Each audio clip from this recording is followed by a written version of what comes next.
Right. We're going to go ahead and get started. Thank you so much, everybody, for joining us this morning. Um, we are going to talk today about how to help your child manage anxiety and fear. The world can be a scary place sometimes, and our children often end up shouldering the burden of a lot of that pressure. So today, Erin and I are going to talk about how to manage the anxieties that might come with modern life. Just first, a little bit about who we are. My name is Dan Glass.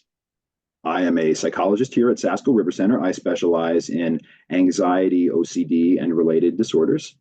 And Erin is an occupational therapist here who does a lot of sensory motor work with children, including some of the work we'll be talking about today around anxiety and emotional regulation.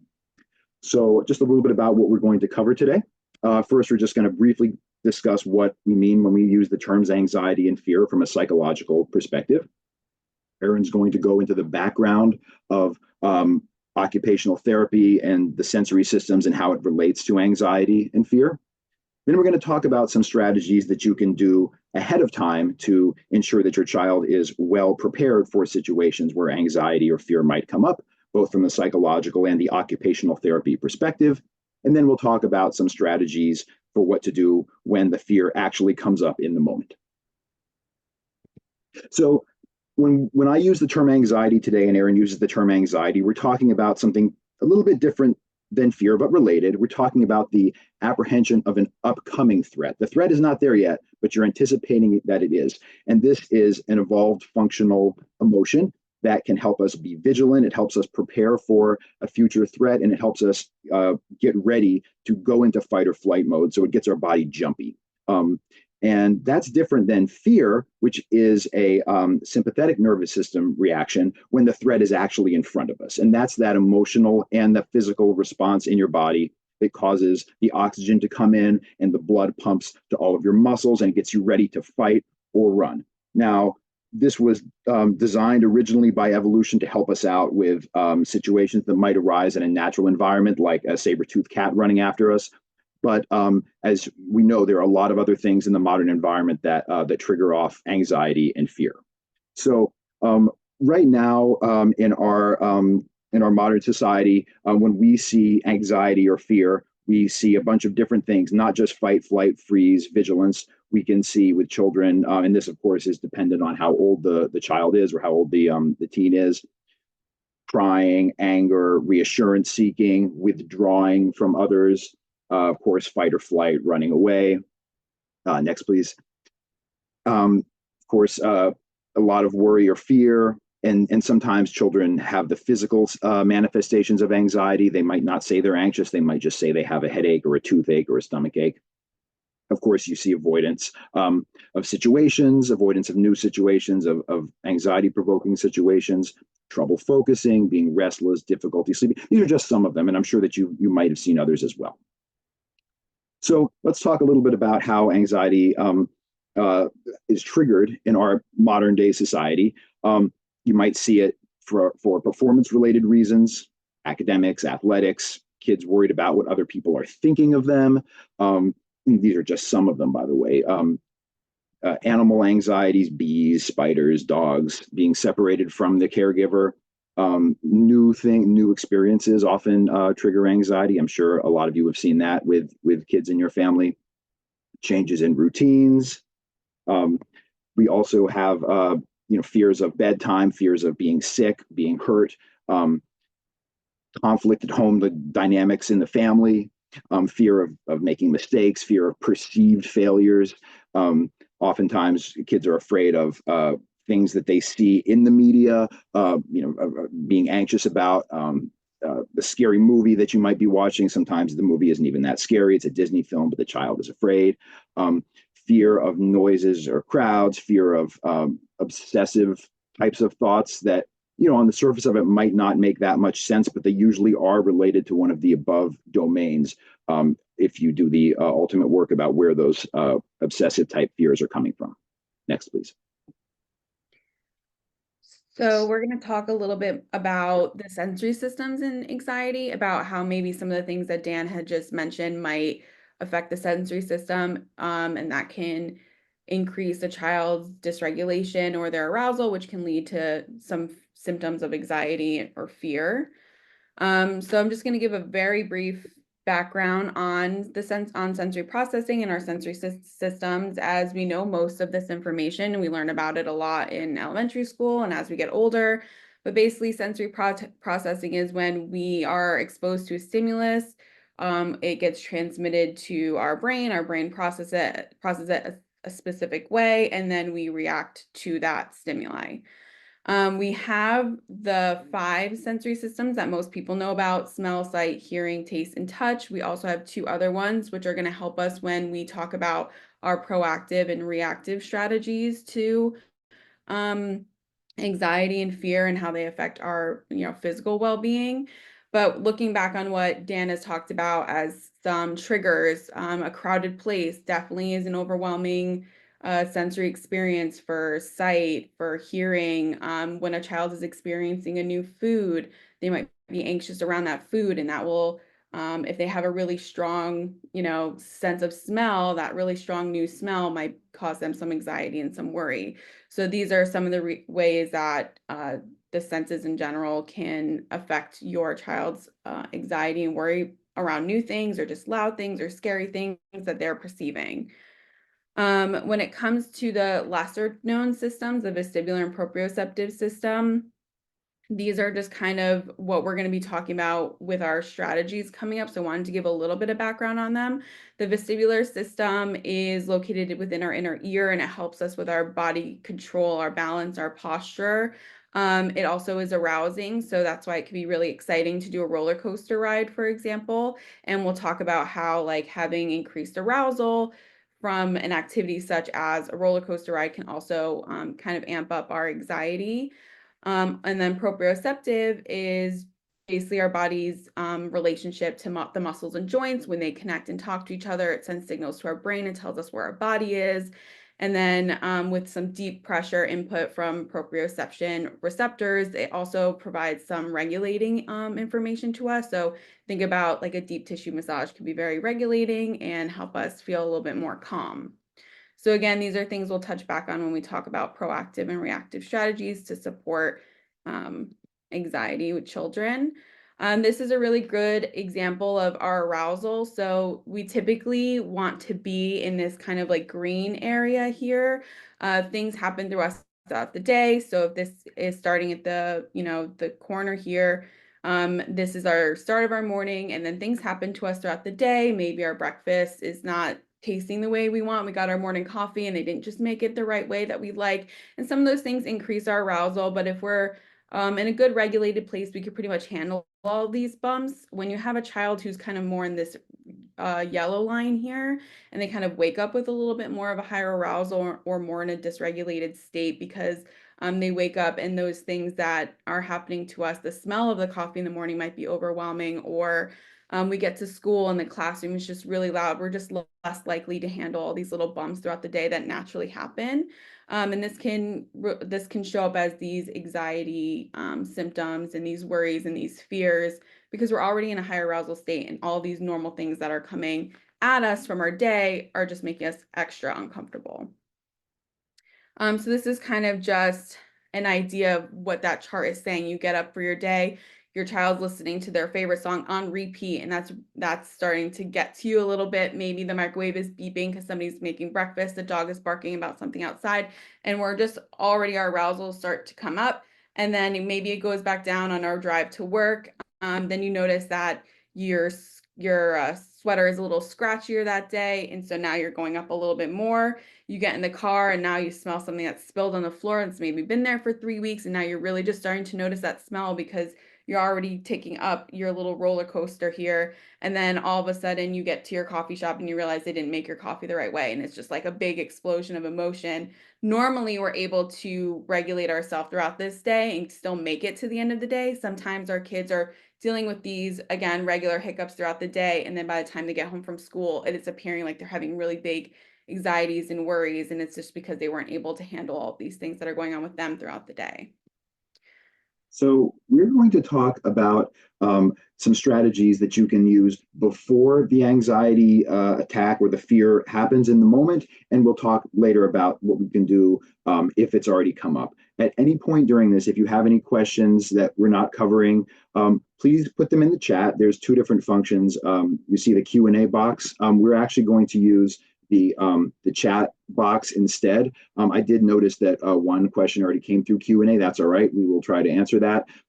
But for now, if you can put the questions in the chat, we will address them as they come up or at the end if we have a few minutes, which we do hope to leave. I believe that we usually do, we will have these slides available for public dissemination after this seminar is over. So let's talk first about some of the things that you can do before the anxiety comes up. So one of the first things that is really useful is to have, if you know your child is anxious, especially, but even to some extent for any child, is some form of structure or routine in the house. Having a good solid morning routine or bedtime routine, weekend routine. You're going to have to adjust this to how it feels right in your family and to your child. But all things being equal, a child who is anxious will be able to cope better if they have a bit of a routine. This is especially true of young children, but also for teens as well. And even young adults sometimes. Just having a bit of a semblance of structure can really help.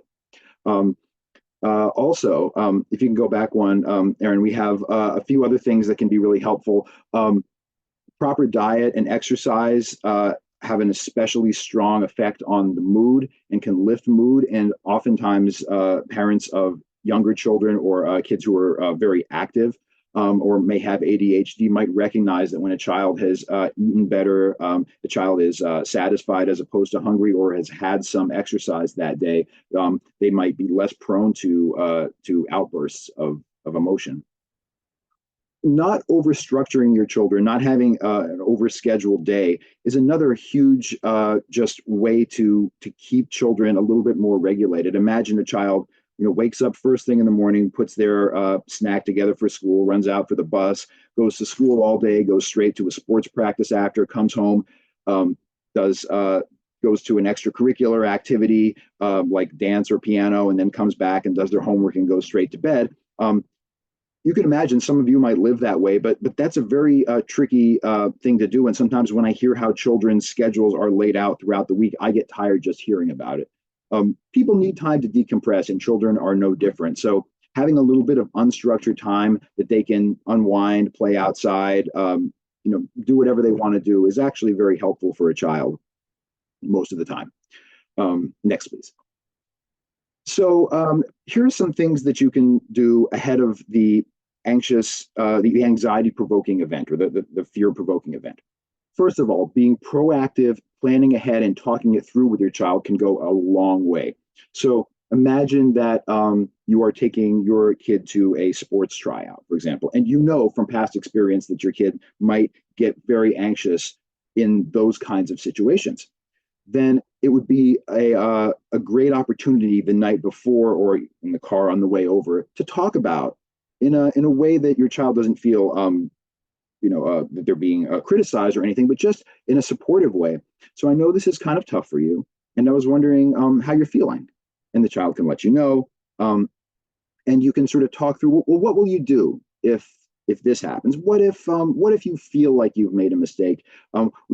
What do you think you can do? And talking through some of the things that might have gone wrong in the past, not to dwell on the past, but with a future focus. So if this happens, what will you do? And kind of plan through with the child. And oftentimes having that kind of proactive conversation can make a huge difference, especially if you, the parent, know what could be coming and you're helping the child cue into what could be coming up. In a few minutes, Erin is going to cover some coping skills. Deep breathing is the one we always think about, but there are other ones as well. And actually proactively teaching those to your kid before they're actually in the midst of a panic attack or an extreme bout of anxiety, and then practicing those skills with the child beforehand can go a long way towards the muscle memory kicking in and the actual thing happens. Sometimes I work with kids on if you get angry, where are you going to go? and we pick a space that they can go, and Erin can talk a little bit about a good cozy space later. But one of the things that I work on with the kid is like, well, let's practice going there to that space where you feel comfortable, even though you're not anxious now. That can really help when the anxiety does come up.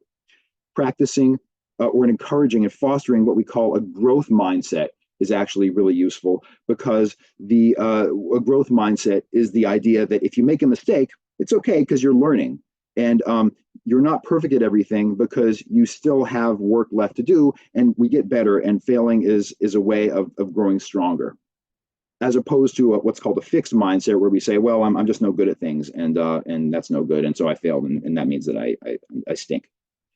By fostering a growth mindset, we can teach children that if they feel anxious about a situation, it doesn't mean they're always going to. It means that this is an opportunity to get better at handling it. And so they can look at these tough situations as opportunities rather than as potential for failure. And then finally, a big part of what is useful to just big picture keep a child from going down that road of anxiety disorder and extreme interference of anxiety and fear is having the right kind of general environment around the house. And so this is in the dynamic that you form with your child. Now, anxiety disorders are not your fault, but that does not mean that you cannot be very helpful to your child at managing their anxiety. Some children just happen to be more prone to anxiety and stress. And if you can be validating to that, no matter whether or not you agree that the thing they're worried about should be worrying, if you can validate based on the fact that you know what it's like to be anxious or scared of something, you can let them know that that emotion is okay to have. That's what validating means. Independently of whether you think they should be scared of this thing, say, well, I understand if that's the way you're feeling about it, I could see why it's really scary, right? Being validating is one of the biggest things you can do to protect your children from going on to develop clinically significant anxiety. Because one of the things that we know about anxiety disorders is that it can result from environments that are unpredictable or invalidating. And when you can validate your child, no matter how they're acting, you can validate the emotion, not the behavior, right? But to say, I understand why this is upsetting you, right? Having a structure around the house and not having a kind of chaos around them goes toward making that environment predictable as opposed to unpredictable. And then allowing your child some measure of autonomy. It doesn't mean that they get to run the house. Children need structure. But within that structure, having some autonomy is a great balance to foster. So, for example, if your kid is anxious about an upcoming presentation that they're going to give, for example, you can give them a choice, like, would you like to practice with me? Or you want you to practice with dad, or you can take it on your own, right? So you're kind of suggesting to them that they practice, but you're not forcing them into it, right? If a kid is concerned about going to the swimming pool and getting in the pool, right? You can ask them how they want to handle it, and you as the parent can set up the parameters so they don't have free reign over the options they get. But when you give them the options, they can choose one of them that you pre-selected. That gives children a lot more sense of autonomy. And as children grow into teens and young adults, they need even more autonomy. So the more you're able to give them, the less control you're able to mandate, the better that they will feel. And finally, and this is a huge one, make sure that you are managing appropriate anxiety management for your kids, because they see everything that you do. And if you notice that your child is afraid of bees, for example, and you're not afraid of bees, then you think, well, why is this kid so afraid of bees? But watch how you respond around spiders, right? Maybe your child has seen you flip out when there's a spider in the house. And so the child is learning, oh, well, that's how I'm supposed to respond when I'm afraid of something. I avoid it, I run away, right? Or if you notice that when you're anxious, you might lash out at somebody in the house, maybe the child is picking up on that's how we're supposed to manage anxiety. So take a good look at how you model anxious responses to the child, and the things that you want them to do have to be the things that you model for them, which could be approach of an anxious situation in a calm looking way, even if you're not feeling calm inside. That's what our children need to see from us to feel attached and secure to us. And as the children grow, they want to see that as well, that our parents are in control and can manage situations well as opposed to lose their minds. So we're going to talk a little bit about the proactive managing of anxiety from the occupational therapy perspective.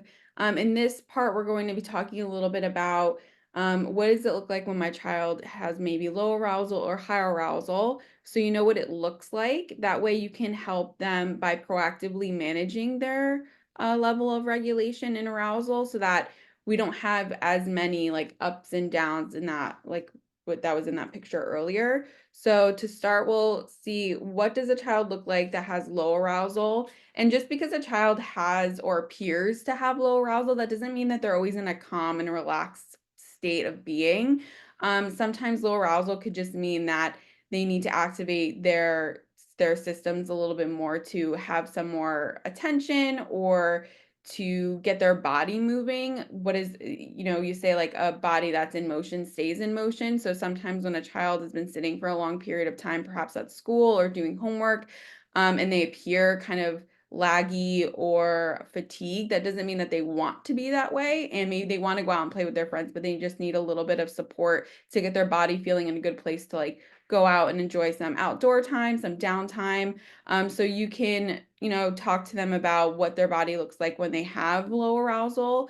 So again, if your child is in charge of doing a project and all of a sudden they're sitting at their table and their head is on their desk, or at the dinner table, and they really need to get this stuff going, you can give them some movement. And sometimes that their body looks like this because they don't want to engage in the thing that they're doing. They don't want to work on this homework assignment. They don't want to work on this project. And so they could be feeling anxious about, oh, I don't feel like I'm doing it the right way. And so this is how I'm going to avoid it by, putting my head on the desk and, not feeling my best. So you can get them to move their bodies a little bit. Some options are like tilting their head so they could do this while they're seated, giving them a place to, get up and walk around a little bit, doing some jumping jacks and just making it fun and being like, you look like you're a little tired, but I know we need to get working on this together. Why don't we get up and take a little walk, or why don't we do some jumping jacks together, which is really silly because parents doing jumping jacks can be silly sometimes. So just looking at your child from the OT lens and being like, is my child really tired, or do they just need some support to get up and going? And then on the other end, we have a child who maybe looks a little bit more like a typical high energy child. So they're fidgeting, they seem impulsive, they're getting up all the time, they're not sitting down at all. This can be, again, as Dan mentioned, some symptoms of like the anxiety. This is how it's presenting. And so we're going to go back to what I had mentioned earlier about the proprioceptive input and just provide them some of that to help their body feel good. So you could do some wall pushes, like trying to push the wall down, giving them a big hug, asking them to give themselves a big hug, giving them some, helper roles. So like helping them organize things. You can help them carry things in the house. I have examples of books, holding doors open, carrying things in a backpack. And you could do this. You don't have to do this when your child's in this state of high arousal. You can do this before the child is in the state of arousal. So when you're talking about proactive, if you give your child these kinds of input before they get to this place of like impulsive high energy, it will help them remain regulated. So just keeping an eye on what your child looks like and understanding, okay, like are they here on the roller coaster? Are they starting to tick up? Maybe I can support them by giving them some things to do to make their body feel good. You can also do like planks are fun, things that really get their body in a good place to feel calm and regulated. Again, the example I gave before was like a massage, and that's why things like weighted blankets are very popular now and compression garments as well. Just some organic things. So Dan was talking about having your kids have downtime. Downtime does not mean that they're not doing what they need to do to feel good. If they're doing some swinging or some spinning, that's activating that vestibular input. So they're getting some arousal so that they're not feeling low or they're getting to that point. So when you're talking about being proactive, it might be that they need to go to the playground before they sit and do homework. And I know that can seem like kind of counterproductive, like, oh, I need my child to settle to sit at the table, but they kind of do need their body to move to get ready to sit for those long periods of time to work on those projects or homework or what have you. And then again, on the opposite side, that heavy works, that proprioceptive input, doing that wall pushes and bear hugs to proactively, again, I know that my child is going to be really amped up for this tryout, like Dan was saying. Maybe this would be a good time to like warm them up for tryouts by having them do these jumping jacks and wall pushes and bear hugs so that then maybe they feel a little bit more calmer when going into a more anxiety provoking activity. This is an example of something that we passed out to teens at the Wilton High School when we did something called Wilton Wellness. This was designed to give to students to kind of have in their book bag as a way to like hack their sensory system. So if they were feeling a kind of way, they can look at this for reference, where if they're feeling lethargic, they can do something like a desk stretch, or if they're feeling a little stressed or anxious, they can get out their stress ball, or go for a walk and maybe do a secret wall push up behind somewhere.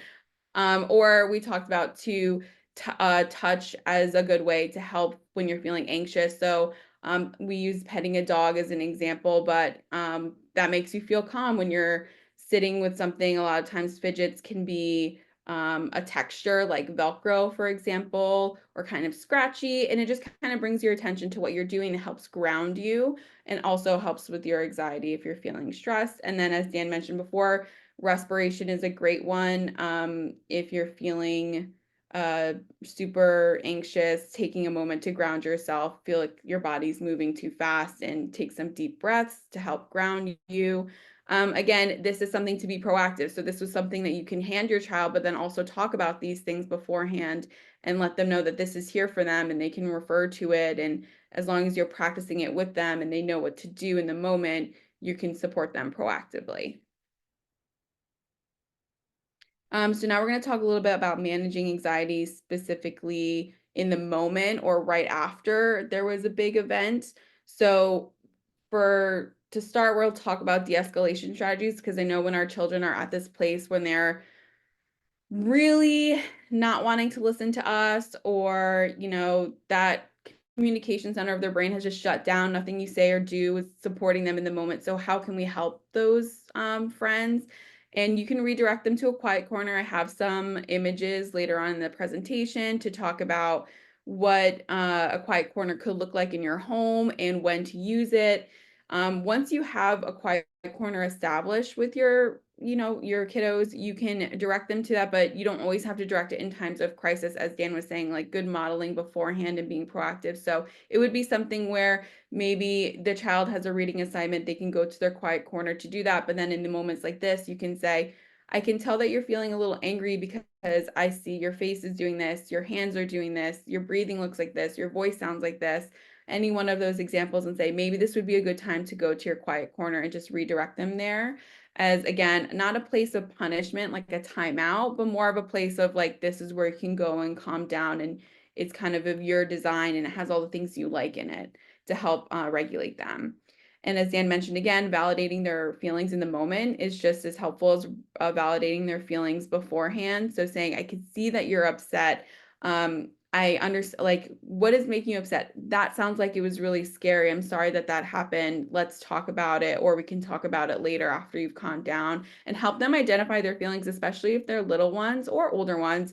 If they are appearing a certain way and you're saying because of the way you're presenting it, you look angry to me. Are you feeling angry? Are you feeling anxious? Are you feeling worried about this? Are you feeling sad? So helping them to identify that feeling so that you guys, again, can discuss it when they're in a better place to be open to that communication. And then when you are having this communication, trying to make it as clear and simple as possible. So if you're going to redirect your child to like a quiet corner, for example, you can say, I see you're upset. Let's go to the quiet corner, or have a safe word or what have you. That means, I'm not upset at you right now, but I think you need some time alone. Avoiding trigger words can be really hard, and it does take some practice, but avoiding saying words like no, stop, those are just light up in the child's brain. It's like, you're telling me what to do. You're telling me what I don't want to hear. A lot of times I'll say yes. And so if the child is doing or saying something that maybe is not appropriate at the moment, a lot of times I'll say, I really like that idea. Why don't we do that later? Instead of saying no, which is like, no, we don't have time for this right now. It's yes, I love that. You came up with a really great idea. I love that plan. It's just not time for that right now. So let's talk about doing it later. And totally avoiding that word as best you can. It's a big trigger word, and it does take a lot of practice, trust me. But you'll get there. And then again, providing physical space if the child is physically lashing out. So providing space could be taking a step back. Providing space can mean putting a pillow between you and the child. Providing space could be redirecting that child to a quiet room if the child's already filled with other children like siblings, or if they're at a party or gathering. And then even that visual cue, I mean, of the child seeing you back away or putting something in front of you, can help them understand maybe what their body is doing is not safe, especially if you have to physically redirect them to another room so that they're not hurting anybody in the area or anything in the area. You can also redirect that physical aggression if that's how they're acting out, with saying, I see that you're really angry and you want to hurt something. I know you don't want to hurt me. Why don't you punch this pillow? I know you don't want to hurt, this game that you're really upset at. Why don't we go into your room and like, give one of our bears like a big hug, something like that, to redirect that energy. And then we have co-regulation strategies. If your child is having really big emotions, our mirror neurons, which the example that we give a lot is if you see somebody yawning, it'll trigger you to yawn. So if your child is having really big emotions, it's pretty hard not to have big emotions yourself. So keeping an eye on your emotions when your child is having these emotions. When your child has a lot of anxiety, it does make you feel anxious. So checking yourself and being like, wow, I can see I'm picking up on my child's anxiety. How can I support them? So as Dan mentioned before, like modeling these things. So if you're taking a deep breath and your mirror neurons are picking up on your child's anxiety, the goal would be that your deep breathing will help the child's mirror neurons pick up on your deep breathing that you're doing, so that maybe it'll activate them to do deep breathing as well. If your child is going high with their voice volume, you go low. Again, they should be echoing this, and you should see their voice start to go lower. Using less verbal communication and less eye contact will help them to feel regulated. It won't feel like so many things are happening to them at once, to help support their regulation. And then decreased extraneous stimuli. So if your child is in that like birthday party, atmosphere, or a play date, for example, and it just seems like there's too much going on, and you can feel your child's arousal kind of go up, you can redirect them, as I stated, to a smaller, quieter room. Hey, maybe let's go for a bathroom break, or hey, can you help me come get something outside very quickly, and take them on a little walk, just to help, again, help them in the moment, but then also helping them to, enjoy their time better, so that they're not having such a big feeling if you see that start to creep up. So one of the biggest things that you can do to keep anxious moments from turning into kind of long-term patterns of anxiety is to keep an eye on what's called accommodation. And accommodation specifically is when you accommodate the anxiety, changing your behavior in such a way that it makes the child feel relieved in the moment because they're asking you to make some change. But in the long term, what it does is teaches the child that the way to manage anxiety is to try to change the behaviors of others rather than to get used to it themselves. And when you don't help a child confront and learn how to manage anxiety and fear, then what happens is that they end up learning that they can't manage them. And so anxiety can get bigger and bigger and bigger. So the way to manage this is to notice, just first begin to notice when you are changing your behavior due to your child's anxiety. Now, some accommodation helps you get through the moment, and that's okay. I'm not saying don't ever accommodate. What we're saying here is beware of it and make sure that you're making an intentional choice when to do it, accommodate strategically, and begin lessening accommodation gradually in an intentional way. Here's an example of what accommodation might look like. If you are going to, if your child, for example, is going to you be late for football practice because their hair is not looking the way it's supposed to, right? Maybe you want to tell them, look, why you got to brush your hair that way? You're going to put a helmet on anyway. But the child that says, wait for me. I know you got to go, but look, take me later. I'm gonna be 20 minutes late.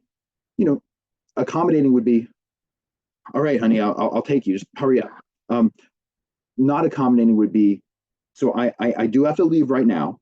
If you can't make it, if you're not going to come with me now, you're not going to be able to make it on time, and I'm going to have you reach out to the coach and let them know that you're not able to make it today. Right? That is holding firm on an accommodation. By the way, the chat feature, it looks like, is disabled. So if you have a question, you actually can put it in the Q&A box, and we will be able to address it. Apologies for that. That was one of these Zoom functionalities that sometimes happens. So the way to avoid accommodation in the moment is to take what's called a supportive stance, and I'm sure you know the word supportive, but what we mean here is specifically striking a balance between confidence in the child's ability to handle this and validation that, like, yes, this actually is a scary thing. When parents are overconfident in their child's ability to handle this, what they end up doing is being forceful and brusque and demanding. Get in the pool. It's not scary. What are you talking about? It's 2 feet deep. Come on. And when a child is, when anybody, a child, teen, is scared, and you're too validating, if you go too far in that direction, what you end up with is over accommodation and saying, okay, I don't want to upset this kid, so I'm not going to push. And of course, we understand that comes from a place of loving, caring, compassion for your child, and we don't want them to be uncomfortable, so we take obstacles out of their way so that they don't feel anxious. And that seems like the right thing to do in the moment. And in the long term, what it can do is teach the child, as I'd said, that it will that things should be taken out of their way by other people rather than they should adjust their emotions. And their brains will adjust to the anxiety if you give them the opportunity. So what you do is you are displaying confidence in their ability to handle it, while admitting to them, while recognizing to them that this is tough for them, even if it's not tough for you, right? Let's say kid doesn't want to go to the dentist, right? I know this is scary, but I know you can handle it, right? Instead of get in the car, we're going, stop crying, or okay, honey, I will call the dentist and cancel for today, right? That's what being supportive looks like. We can talk more if you have some specific situations you want to ask about. I know it's a tricky balance to get. Next. So some other strategies in the moment that could be helpful: offering a scaffolded approach. It doesn't have to be all or nothing when you're removing accommodations. Let's say that your kid doesn't want to go upstairs by themselves to go take a shower or whatever, right? Maybe they're old enough that they should be able to, and yet they're not. You could say, I'm not going upstairs. Forget it, right? That would be a firm way to deny accommodation. But let's say they want you to stay with them while they take a shower. You can say, no, I'm not going to stay, but I will go upstairs with you today. I can turn the shower on for you. I'll sit in my room, and tomorrow I'm not going to sit in my room. I'm going to I'll sit on the stairs. Maybe the next day you can stay in the living room, right? Be able to give them some different options, and remember to ask them what they would prefer, given the options that you've chosen for them, and let them have some opportunity to be a little bit uncomfortable and manage it themselves. And what you're doing is showing them not that anxiety is scary, mommy will take it away for you, or daddy will make sure that you don't feel uncomfortable, but anxiety can be uncomfortable and you can handle this, right? And that's why you have to be able to be firm and not angry, not hostile, but to be firm and say, this does have to happen. We have to do this, with that bit of compassion. So another thing that comes up, just scary topics. Let's say, this is an unfortunate reality of our society. You have a teen who's worried about school shootings, right? Maybe it's a young teen who might be coming to you with questions. Being straightforward, being honest while being age appropriate is the best way to handle these questions, right? It's a terrifying thing for a lot of parents of young kids to realize, like, oh, it's time to open up. My child's eyes are being opened to a scary reality right now. And I have a 9-year-old daughter. I have not yet had to talk to her about school shootings, but I believe that any day now, it's going to come to the forefront. And I know that it's tough. Well, should I bring it up? Should I bring it up proactively? And these are hard questions, and I can't answer that for you for your child. But if a child does come to you with a particular concern and they're worried about it, now is the time to be straightforward with them, to be open. It can be easier sometimes for you to lie or to sugarcoat things or to push it off. But being honest with them in an age appropriate way is the best way for them to begin opening up that, or beginning that, developing that callus, if you will, that we have to have in our society when bad things happen. And it's really tough, but it's really tough to see our children upset, but recognize that being upset is part of life. And if you're able to let your child be upset, you're going to be more able to help them manage their anxiety. A lot of children take you've seen this with anxious people a lot. They ask questions in a what if format. I really, as an anxiety therapist, I really hate this grammatical structure. It's a shame that it exists in the English language. What if I show up late? What if something happens? What if we get a flat tire? And the reason I hate it is because it's a really a non-helpful phrasing of what is actually a real underlying emotion, which is I'm worried that something might happen. I'm worried that something will go wrong. And so if your child asks a what if question, see if you can get them to reframe it. You can reframe it for them if they're young. The child says, what if I fail this test? You can say, sounds like you're really worried about your test. And the child says, yeah. And then you can begin a conversation, right? So you want to encourage, not necessarily correct, but encourage your child to phrase anxious questions and fearful questions as real questions that have real answers, as opposed to a what if question. Because if you can rephrase it, you can then say, okay, now I can come up with an answer for this question. What if we get a flat tire? Is not a useful question. But what would you do if we got a flat tire? Then you can answer it. Well, we would pull over, we would call AAA, or I know how to change a tire, and we change it, and then we're maybe 25 minutes late to where we're going. That's okay. So be sure to reframe what if questions. Look out. Sometimes if you get the same question over and over again, what you're dealing with is an anxious reassurance question. And if you keep responding to that over and over again to allay the child's anxiety, you become engaged in an accommodation cycle. So to deny the accommodation, you would say, "Oh, I did already answer this question. I know you can handle this uncertainty. Okay, so I'm not going to respond to that again." So, kind of going back to having a safe space for your child, whether it's a younger child or a teenager, is making sure that they have that safe space available to them. So, talking with your child about where do you feel is a safe place for you to go when you're feeling this way, if you need some alone time. A lot of times, children will share rooms and share spaces, and it's really important for a child to have a designated area where they feel like, okay, this is my area. This is where I feel safe. This is where I know I won't be disturbed if I'm here. This is where I can go to have some calm in the chaos.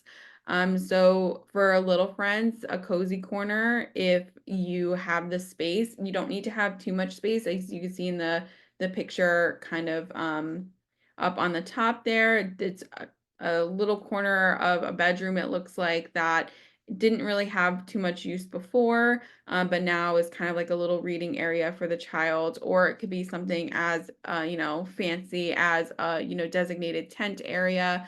But the important thing is that the child feels safe, that it's often a quiet space. It's usually that child space, meaning that siblings shouldn't really be going in there unless they are specifically invited. Our recommendation is to not have too much light or any electronics like screens in the cozy space.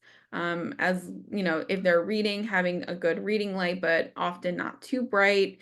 Having some calming activities or things that they enjoy already in there so that you're prepared. So some books for little ones, bubbles are really fun, weighted blankets, weighted animals.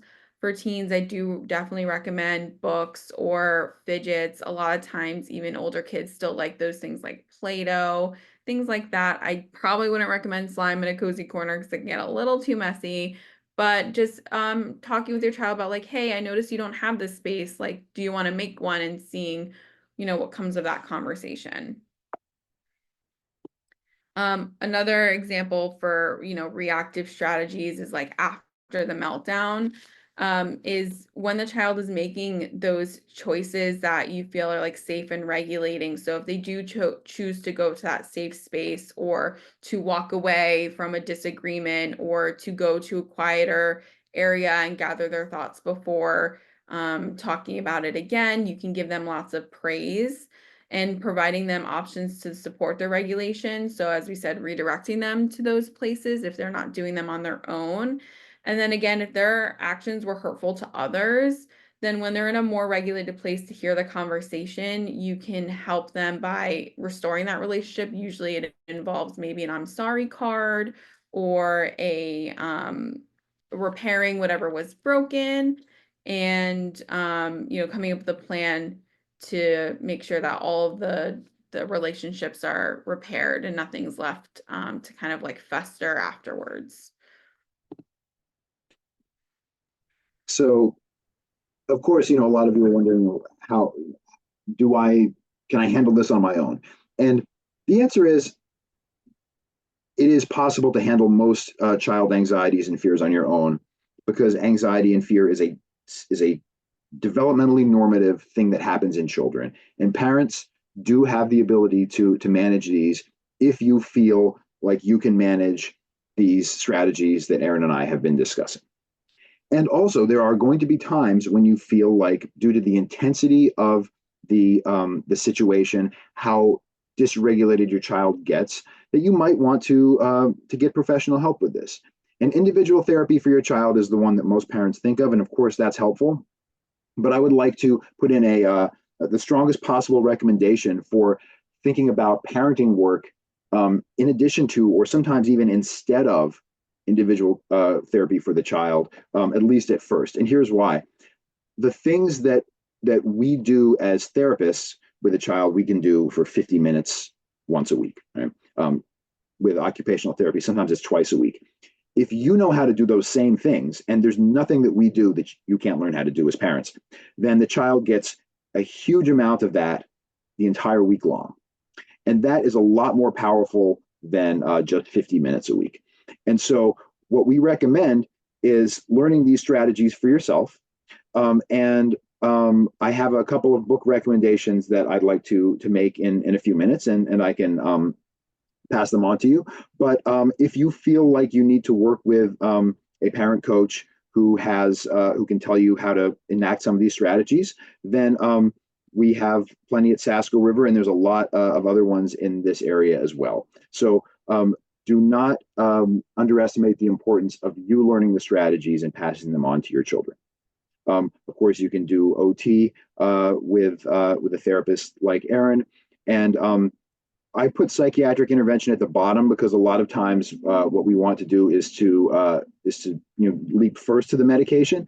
Oftentimes, these are developmentally normative processes that can be dealt with without the need for medication. And not to say that medication is not helpful or extraordinarily useful in certain children, but that it doesn't have to be the first thing that you engage with when you're trying to seek help for your child.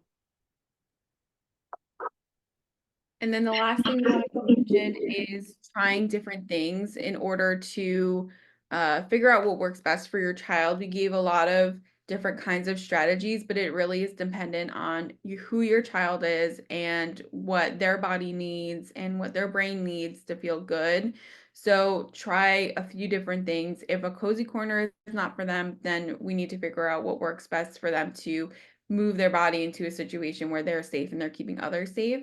So we're just encouraging you guys to try anything and all things, and definitely, see what works best and communicate with your child as long as they're old enough to express their wants and needs. It's definitely important to listen to them and to kind of filter out that useful information for you to support them in the future.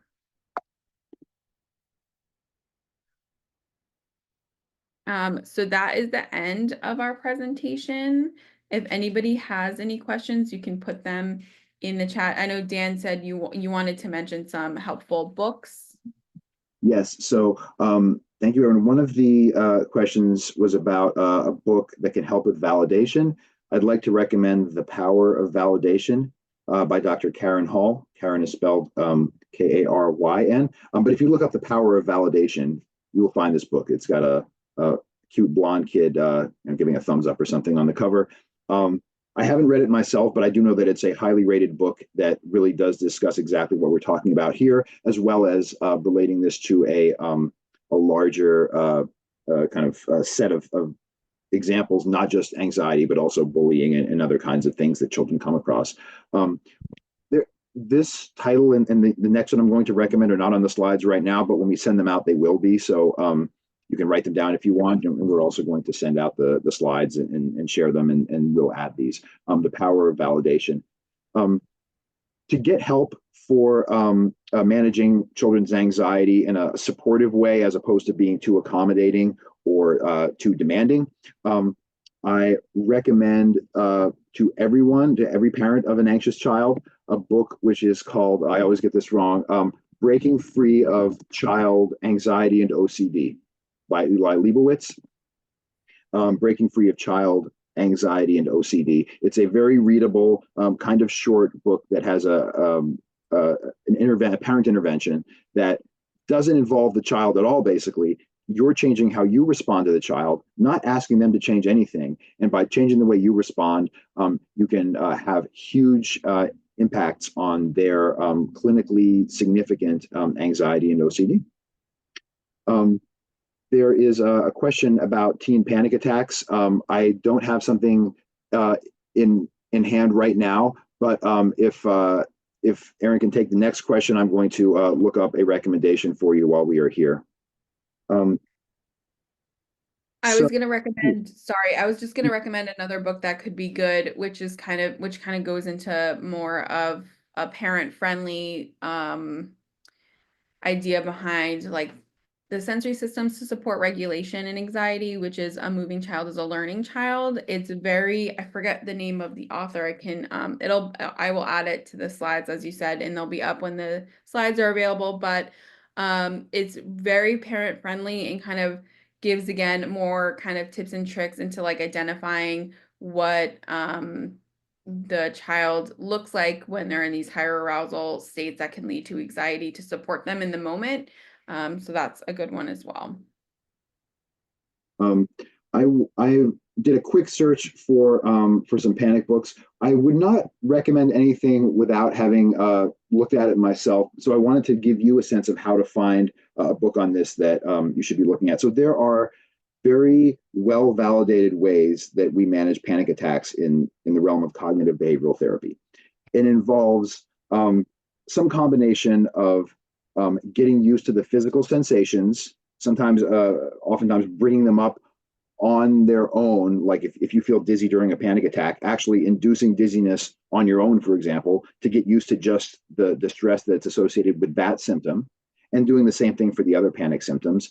And then also trying to look at the cognitive, the thought processes behind when you have panic attacks. For example, maybe it's when your parent says this certain kind of thing to you and you don't feel like you can respond back, and so you feel like there's nothing I can say. I'm helpless in this situation, and so I have a panic attack. Right?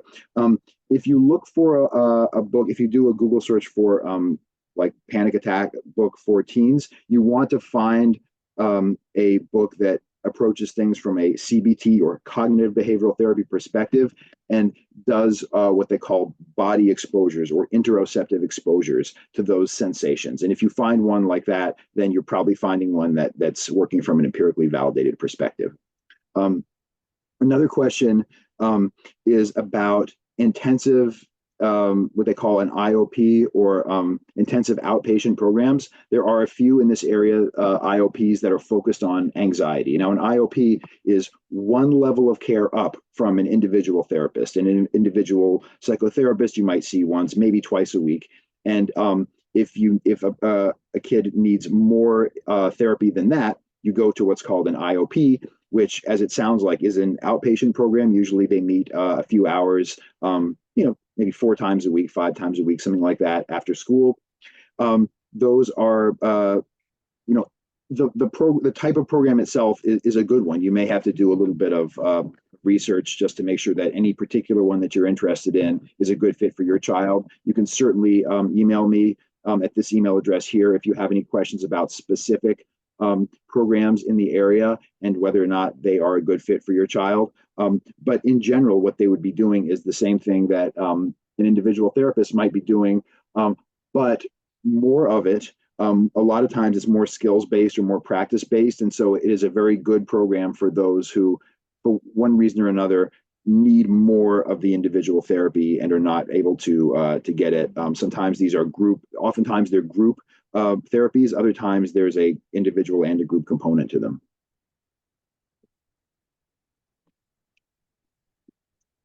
Any other questions at all? I'm sorry, I misspoke earlier because I answered a question about teen panic attacks, and the question was asking about strategies, not books. So if you certainly if you find one of the books, you can get the strategies. But here's what I would suggest. Panic is extraordinarily difficult to manage on one's own, right? And what I would have a child do is just to first of all talk about some of the situations that bring up the panic. And oftentimes in my work, panic happens when a child feels helpless in a situation, when they feel, or an adult for that matter, when they feel like there's no recourse, there's nothing that they can do. Maybe they should be able to do so. Maybe they should have an angry response to somebody to get them to stop messing with them, but they don't feel like they can say something for some reason or another. They don't feel comfortable. Maybe they're scared to talk to you about what's on their mind, or they don't feel like they can push back in the situation. So encouraging an open and honest conversation with your teen to say, listen, tell me whatever it is that's upsetting you. I'm not going to get mad at you. I promise. You can tell me anything. And being honestly committed to that. And if you have difficulty with that, and I understand why you might, maybe the kid's going to say something that you don't want. They're going to bring up something you don't want them to. They're going to say something that's threatening to you. That's when I would recommend bringing in some professional help to kind of work through that. Now, in the moment that a kid is having a panic attack, you can ask them, I think proactively, what is most helpful for you in those moments? Would you like me to be there? Would you like me to give you space? Would you like me to talk to you and help you through it? Would you like me to leave the room? Whatever the kid feels like is helpful, you can try. And if it turns out that that's not helpful, then maybe they didn't know what they really needed, and you can make some suggestions. Really, what a panic attack is the sensations of fear that pop up when, let's say, a saber-toothed cat is about to attack you. But instead of coming in a situation where there's an immediate actual danger, it pops up out of the blue, or in a situation where it's triggered by some anxiety rather than some actual like dangerous thing. And when those sensations come out of the blue and all those fight or flight sensations just pop up in your body, the adrenaline just surges, it can be very scary. And that often leads to thoughts like, I'm going crazy, or I'm going to die, or I'm going to have a heart attack, something's wrong with me. And that, of course, spikes the fear even more, which leads to a runaway process where the kid feels panicked and overwhelmed. So you want to be able to break that cycle, and helping the kid recognize that these are totally normal sensations. Let's figure out where it's coming from, and let's see if we can manage them. A question, and I'm going to paraphrase here, how trauma plays into the accommodation and validation piece I was talking about when there's some fear involved. So, in this situation, imagine a child who's had a traumatic experience. I hope it's okay to share that this was a dog attack for a young child who is now afraid and not able to go around dogs. So the more you can get exposure to the animal in a safe way, a way that the child feels safe, the quicker this will go. Doing once a week therapy, if you're noticing these improvements, then that's great. If you notice that there's not enough improvement and you're not seeing any positive trajectory, then I would recommend an intensive outpatient program. But I want you to be able to communicate with your child about what they feel okay with. And if the child is okay, for example, with a very tiny puppy, and they would be okay with that, then you could do some of that work between sessions. Yeah, I would ask the individual therapist what they recommend. Sometimes I do recommend for dog phobias, especially. Make sure we do some of this work between sessions because once an hour once a week might not be enough. Um, so I would like to thank everybody for coming. If you have any more questions that we weren't able to answer today, please do write to me. There's my email address right here. I'm happy to give you more information, or if you didn't feel like we were able to address something in full, please do. And thank you all so much for joining us today.